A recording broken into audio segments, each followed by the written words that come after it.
changes you'll experience at university is the role of academic staff in your learning. Academic staff are also sometimes called lecturers or tutors, and they teach students in lectures, practical sessions, seminars and other classes. Their role isn't the same as teachers you'll have been taught by at school or college, and this video will give you some insights into what to expect from them and how to get the most out of their expertise. Each lecture or class that you attend could be given by a different member of staff, so you probably won't get to know them in the same way that you might have been able to with teachers in the past. The University of Leeds is very large, so you're also unlikely to bump into academic staff in the way that you may have done with teachers at school or college. Academic staff at universities are also active researchers in their subject area. This means that they are involved in coming up with new ideas and information, conducting real-life research and writing about it in professional publications and speaking at conferences with other experts. What's great about this is that they will bring these new ideas into your learning so that you get first-hand access to innovative thinking in your subject area. If you hear the phrase research-led teaching, that's what this means. If you're being taught in large groups or online, you're unlikely to have regular face-to-face discussions with the staff teaching you, so you need to make sure that if you do have questions, you ask them appropriately. Academic staff will give you advice about how best to contact them.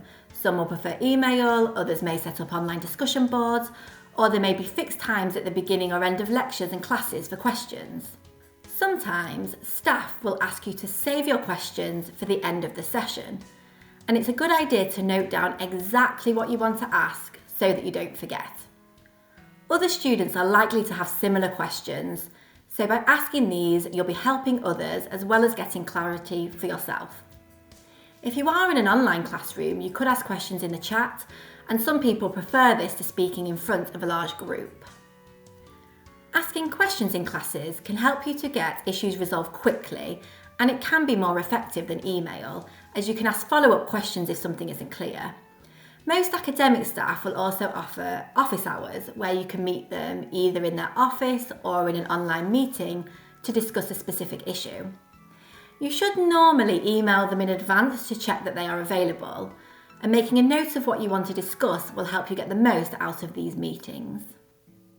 Students also often choose to email staff with questions. If you do email, please remember to be polite and keep your messages brief. Staff receive a lot of emails and may not be able to answer you immediately, so please be patient. The staff teaching you will also provide course information in Minerva, our virtual learning space. A course handbook, reading list and lecture slides are a few examples of the types of information that you'll find helpful. So use these before asking for help, as you may find the answer is already there. For more information about making the transition to university study, please go to the Flying Start website.